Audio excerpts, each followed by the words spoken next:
आइए दोस्तों,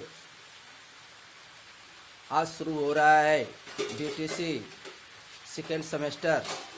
और बीटीसी सेकेंड सेमेस्टर में आज का विषय है सामाजिक अध्ययन। और सामाजिक अध्ययन में उसमें हमारा एक टॉपिक है वर्धन काल। वर्धन काल मतलब हर्षवर्धन का शासन काल। तो हर्षवर्धन के शासन काल को आज देखेंगे कि हर्षवर्धन का शासन काल कैसा रहा। तो इसके पीछे हम कुछ वंशों में आएंगे पुष्यभूति वंश। कि पुष्यभूति वंश जो वंश है ये हर्षवर्धन काल, उसमें कैसे कैसे राजा हुए। तो आइए शुरू करते हैं। इसके पिछले वीडियो में आपने देखा होगा कि गुप्त काल का साम्राज्य का इतिहास मैंने आपके सामने पेश किया है और उसमें बहुत से सारी बातें गुप्त साम्राज्य के बारे में बताया गया है। तो आज का टॉपिक हमारा होगा वर्धन काल, जिसमें से हर्षवर्धन काल विशेष रूप से माना जाता है। तो आइए शुरू करते हैं वर्धन काल। वर्धन काल में हम बात करेंगे पुष्यभूति वंश का। एक वंश ऐसा है पुष्यभूति वंश, इसमें थोड़ा सा हम चर्चा करेंगे। तो इस वंश का संस्थापक मतलब पुष्यभूति वंश का संस्थापक कौन माना जाता है? पुष्यभूति वंश का इस वंश का संस्थापक पुष्यभूति था। यानी वर्धन वंश में पुष्यभूति वंश एक टॉपिक है और पुष्यभूति वंश का संस्थापक पुष्यभूति था। उसी के नाम पर यह वंश पुष्यभूति वंश के नाम से विख्यात हुआ है। और पुष्यभूति वंश की जो राजधानी थी ये थानेश्वर थी। थानेश्वर कहाँ थी? पुष्यभूति वंश की राजधानी थानेश्वर थी। बाद में बदल करके उज्जैन हो गया। तो प्रेजेंट में थानेश्वर इसकी राजधानी रही। इस वंश के प्रभावशाली राजा यानी पुष्यभूति वंश के प्रभावशाली राजा थे प्रभाकर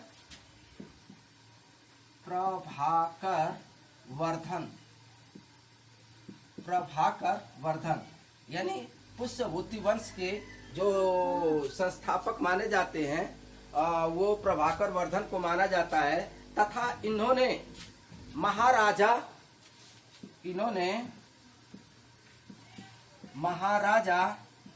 महाराजा की उपाधि धारण की थी और परम भट्टारक की उपाधि धारण की थी। परम भट्टारक की उपाधि धारण की थी। किसने? प्रभाकर वर्धन ने उपाधि धारण की थी महाराजा की और परम भट्टारक की उपाधि धारण की थी। और इनकी पत्नी का नाम था यशोमती। इनके पत्नी का नाम था यशोमती। इनके पत्नी का क्या नाम था? यशोमती। इनके दो पुत्र थे। इनके दो पुत्र तथा एक पुत्री थी। पुत्र दो और पुत्री एक। इनके दो पुत्र थे और एक पुत्री थी। बड़े पुत्र का नाम था राजवर्धन। बड़े पुत्र का नाम था राजवर्धन तथा छोटे पुत्र का नाम था छोटे पुत्र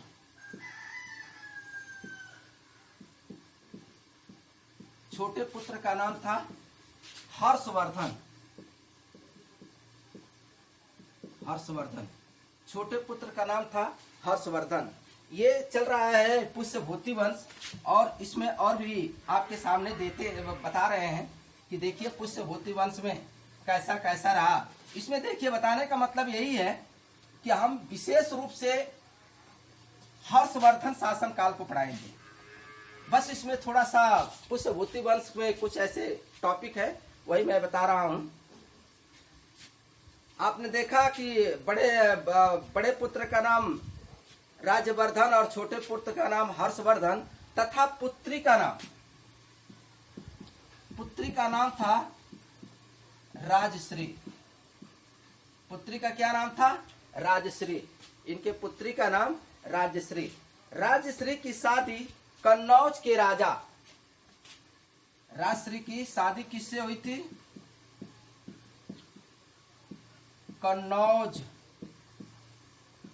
कन्नौज के एक राजा थे। कन्नौज के एक राजा थे और उस राजा का नाम था ग्रहवर्मा। ग्रहवर्मा, उस राजा का नाम था ग्रहवर्मा। ग्रहवर्मा की शादी किससे हुई थी? राजश्री से। और ये कन्नौज के राजा थे।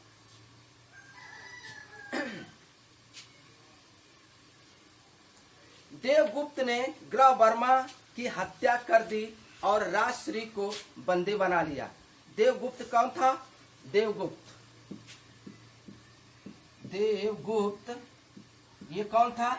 ये मालवा का राजा था। कहाँ का राजा? मालवा का राजा था। और इसने राजश्री को बंदी बना लिया था। राजश्री को बंदी बना लिया था। राजवर्धन ने देवगुप्त को मार डाला। राजवर्धन ने देवगुप्त को मार डाला, मगर गौड़ के राजा शशांक ने धोखे से राजवर्धन को मार डाला। यानी वो उसको मारा तो वो उसको मारा। आगे प्रभाकर वर्धन अपनी स्थिति को सुदृढ़ करने के लिए मौखरियों से वैवाहिक संबंध स्थापित किया था। यानी प्रभाकर वर्धन अपनी स्थिति, अपने एक दबदबा कायम रखने के लिए उसने मौखरिया वंश के मौखरियों से वैवाहिक संबंध किया था। आगे प्रभाकर वर्मन को हुड़ हरिण केसरी के नाम से भी जाना जाता था। किसके? हुड़ हर केसरी के नाम से भी जाना जाता था प्रभाकर वर्मन को। अब प्रभाकर वर्मन के बारे में तो मैंने बताया कि इनके 2 पुत्र और 1 पुत्री थी। एक पुत्र का नाम राजवर्धन और दूसरे पुत्र का नाम हर्षवर्धन और पुत्री का नाम राजश्री था।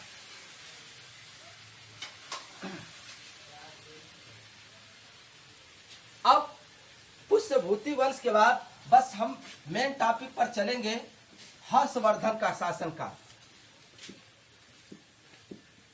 हर्षवर्धन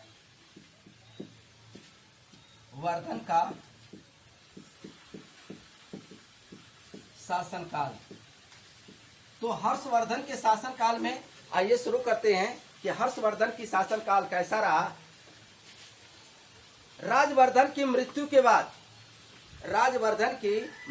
बाद 606 ईस्वी में 606 ईस्वी से लेकर के 647 ईस्वी तक इनका शासनकाल रहा।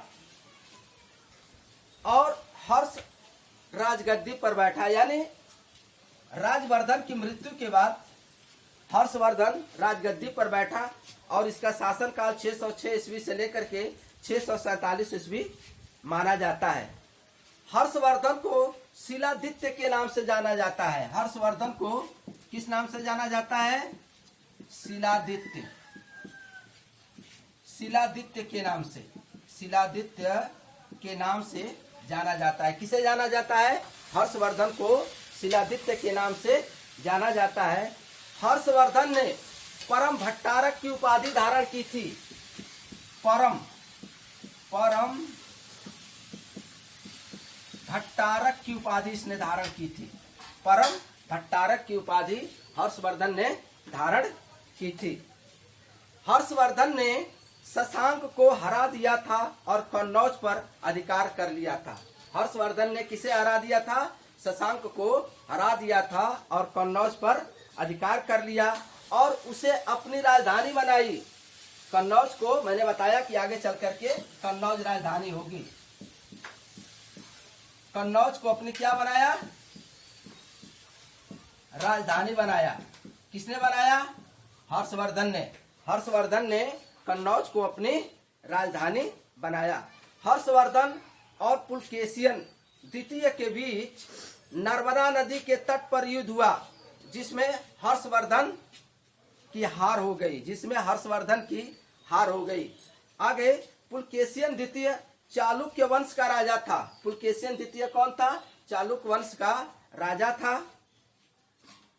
हेंगसांग नामक एक यात्री, हेंगसांग नामक एक चीनी यात्री, हेंगसांग नामक कहाँ का था, हेंगसांग या हुआंगसांग, हेंगसांग कहाँ का था, चीनी यात्री था। और इसी ने हेंगसांग हर्षवर्धन के शासन काल में भारत आया हुआ था। यह चीनी यात्री नालंदा विश्वविद्यालय में पढ़ने और बौद्ध ग्रंथ संग्रह करने के उद्देश्य से आया था। ये हेंगसांग क्या करने आया था, नालंदा विश्वविद्यालय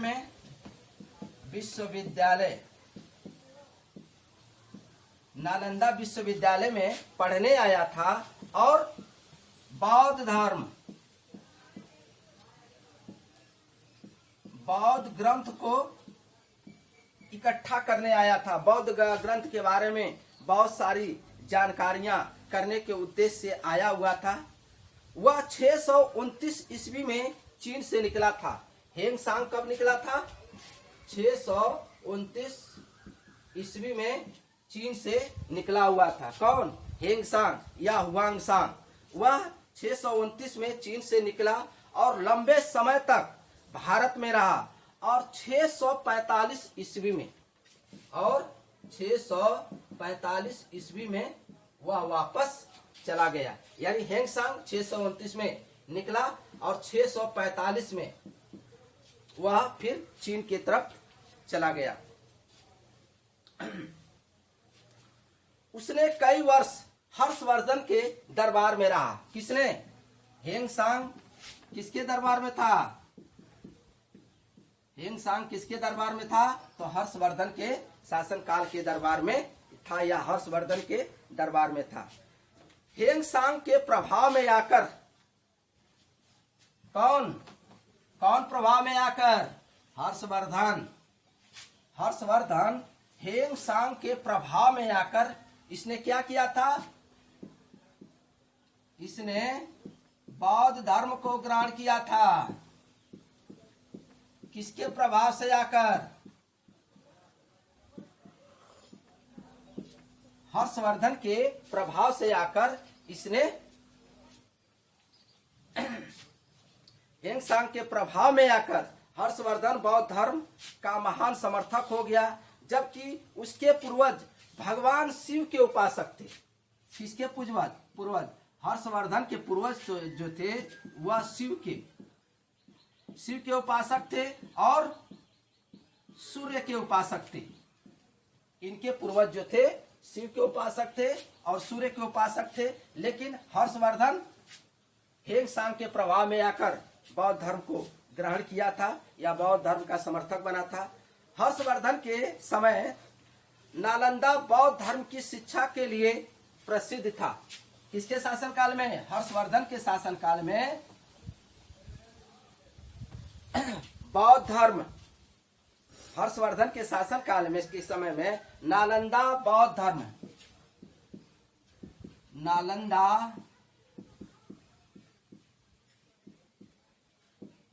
धर्म का एक शिक्षा का केंद्र बन गया हुआ था और वहां पर बड़ी प्रसिद्धता से शिक्षा दीक्षा ग्रहण करने की बात चल रही थी।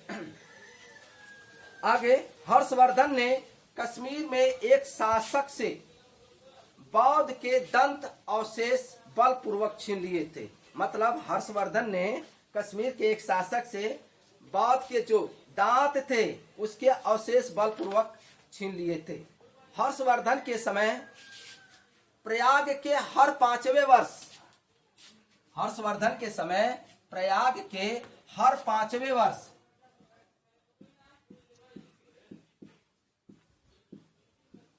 हर पांचवें वर्ष क्या होता था? एक समारोह आयोजित किया जाता था। एक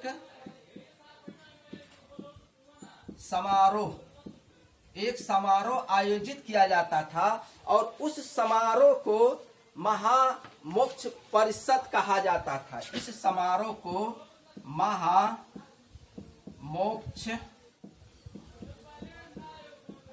परिषद कहा जाता था।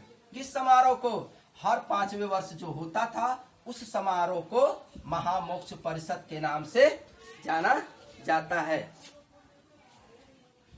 हेंगसांग भी 6वें आयोजन में शामिल हुआ था। हेंगसांग या कह लीजिए हुआंग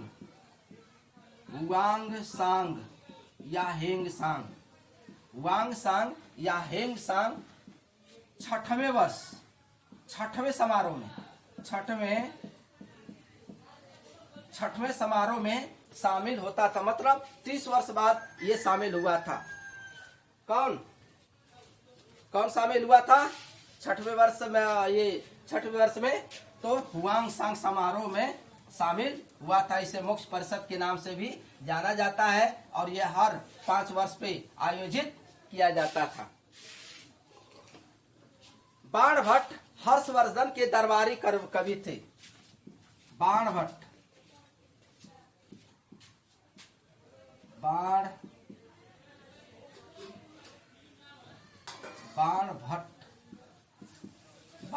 किसके दरबारी कवि थे? बाणभट्ट दरबारी कवि थे और किसके? हर्षवर्धन के ये दरबारी कवि थे। बाणभट्ट ने हर्षचरित और कादंबरी की रचना की थी। हर्षचरित और कादंबरी की रचना की थी। यहां से क्वेश्चन करता है हर्षचरित और कादंबरी की रचना किसने की थी? तो बाणभट्ट ने की थी। किसने की थी? बाणभट्ट ने की थी।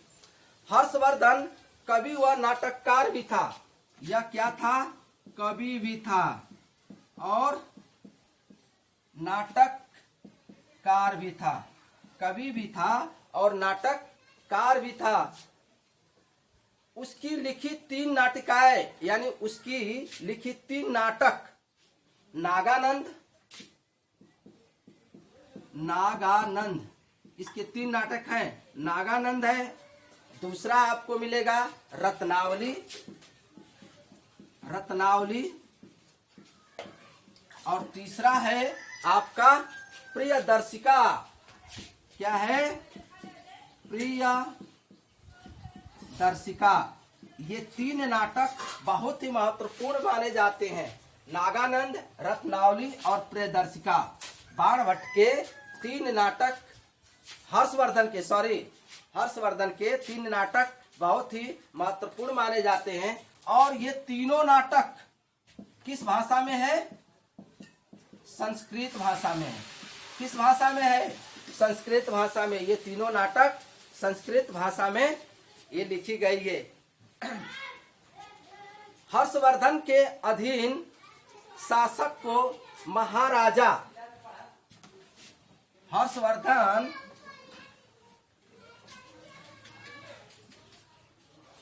हर्षवर्धन के अधीन शासक को महाराजा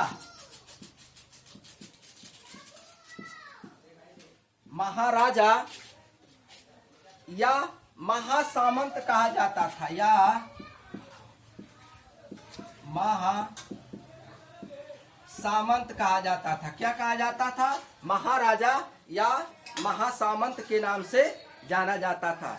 मंत्री को सचिव या अमात्य कहा जाता था। मंत्री को क्या कहा जाता था? मंत्री को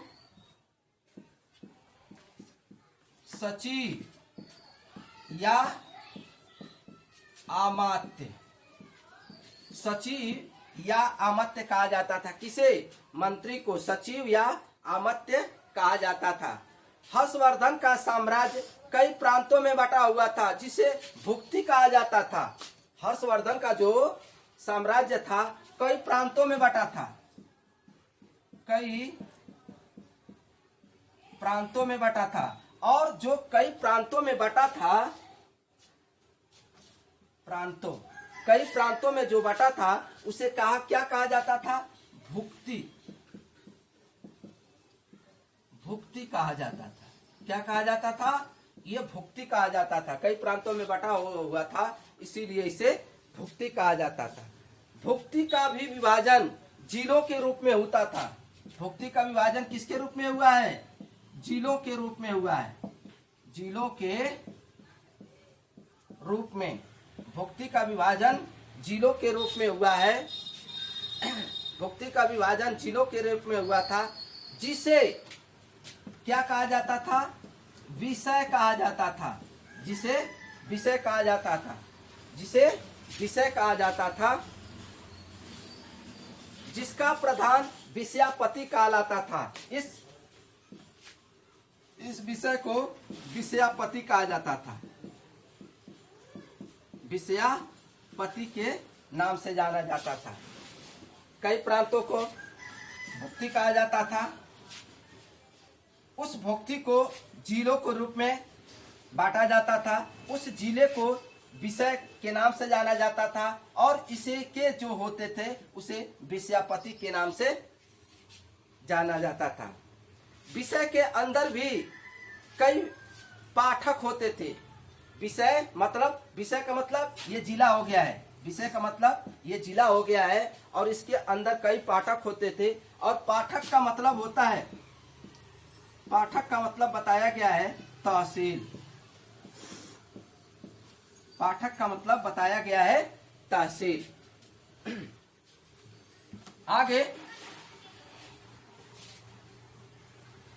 आगे इसमें आपको मिलेगा हर्षवर्धन के शासन काल ही में, क्योंकि हमारा टॉपिक चल रहा है हर्षवर्धन का शासन काल, और हर्षवर्धन के शासन काल ही में मैं चल रहा हूं।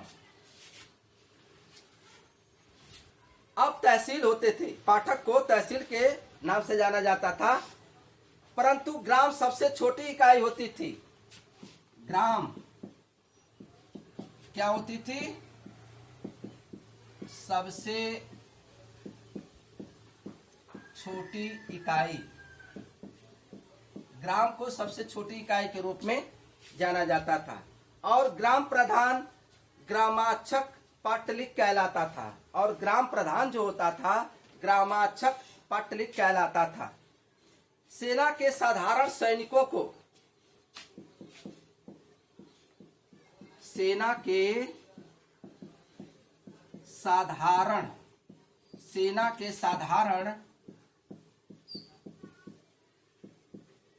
सैनिकों को, सेना के साधारण सैनिकों को क्या कहा जाता था? जाट या भाट। जाट या भाट कहा जाता था। जाट या भाट, सेना के सैनिकों साधारण को जाट या भाट कहा जाता था। किसके शासन काल में? हर्षवर्धन के शासन काल में। अश्वसेना के अधिकारियों को बृहदेश्वर कहा जाता था। अश्वसेना के जो अधिकारी होते थे उसे बृहदेश्वर के नाम से जाना जाता था। अश्वसेना के अधिकारी को बृहदेश्वर के नाम से जाना जाता था। पैदल सेना के अधिकारियों को बालाधिकृत कहा जाता था।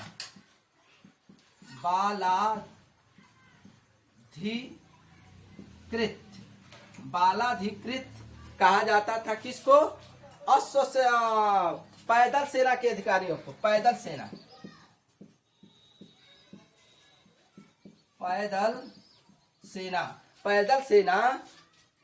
सेना के अधिकारियों को बालाधिकृत या महाबलाधिकृत या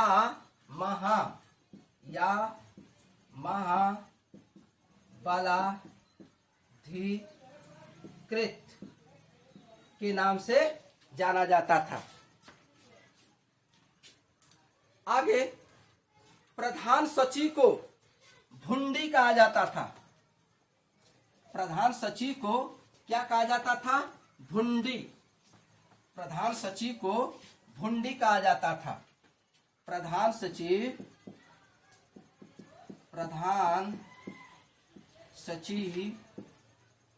को क्या कहा जाता था? भुंडी कहा जाता था। प्रधान सचिव को भुंडी कहा जाता था। प्रधान के सेनापति को सिंहनाथ कहा जाता था। प्रधान के सेनापति को, प्रधान के सेनापति को क्या कहा जाता था? सिंहनाथ। सिंहनाथ कहा जाता था। क्या कहा जाता था? प्रधान सेनापति को सिंहनाथ के नाम से जाना जाता था। अश्व सेना के प्रधान को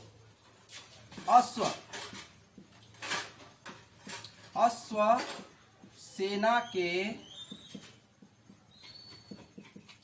प्रधान को, अश्व सेना के प्रधान को क्या कहा जाता था? कुंतल कहा जाता था। क्या? कुंतल कहा जाता था। अश्व सेना के प्रधान को कुंतल कहा जाता था। कुंतल।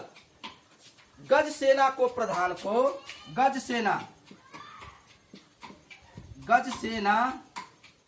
के प्रधान को क्या कहा जाता था? स्कंद गुप्त कहा जाता था। स्कंद गुप्त कहा जाता था। किसको? गज सेना के प्रधान को स्कंद गुप्त कहा जाता था। अश्व सेना को प्रधान को कुंतल कहा जाता था। और प्रधान के सेनापति को सिंहनाथ कहा जाता था। प्रधान सचिव को भुंडी कहा जाता था। ऐसा पद को ऐसे ऐसे नाम से जाना जाता था। किसके शासन काल में? हर्षवर्धन के शासन काल में। हर्षवर्धन के शासन काल में ऐसे ऐसे जो विभाग थे उस विभाग को अलग अलग नामों से आज उसे पुकारा जाता है। ये सब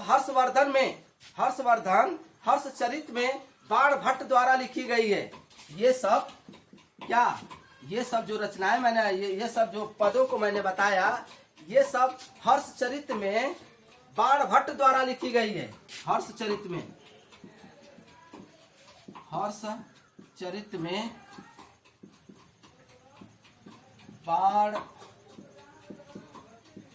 बाणभट्ट द्वारा लिखी गई है।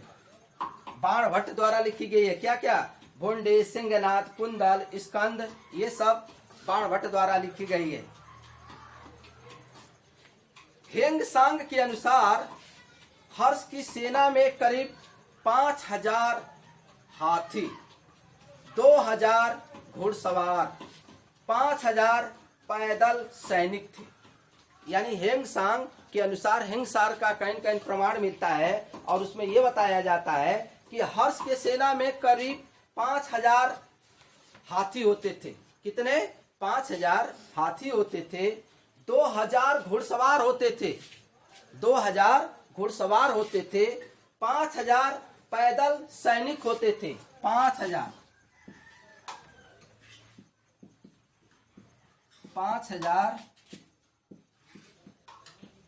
पैदल सैनिक होते थे। 5000 हाथी, 5000 हाथी, 2000 घुड़सवार, 2000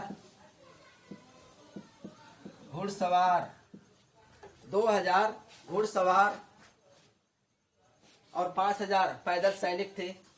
ये सब किसके सेना में? हर्षवर्धन के शासन काल में। यानी हर्षवर्धन के शासन काल में 5000 पैदल सैनिक, 5000 हाथी और 2000 घुड़सवार, ऐसे इनके सेना में लोग थे।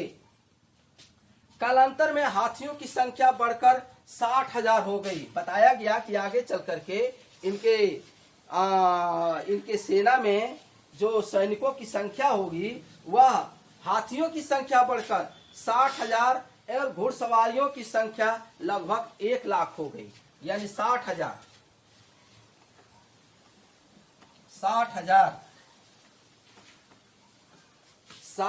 क्या हो गए? 60,000 हाथियों की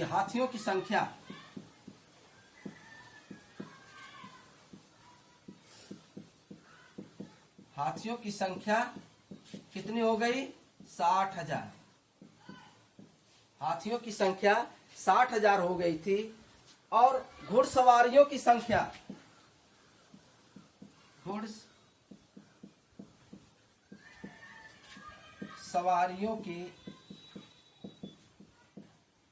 घुड़सवारियों की संख्या 1 लाख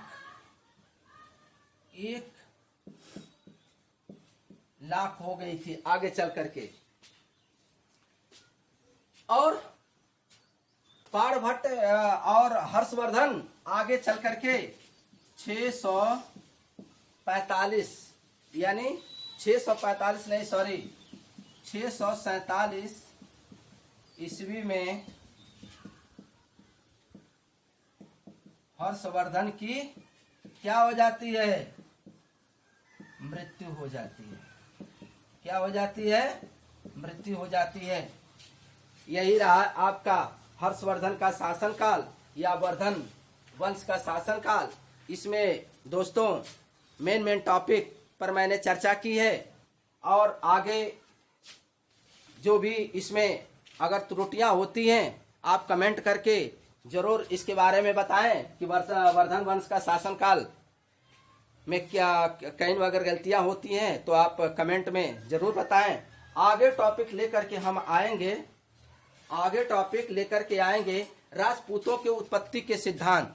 तो राजपूतों की उत्पत्ति के सिद्धांत में हम आगे अगले वीडियो में चर्चा करेंगे दोस्तों।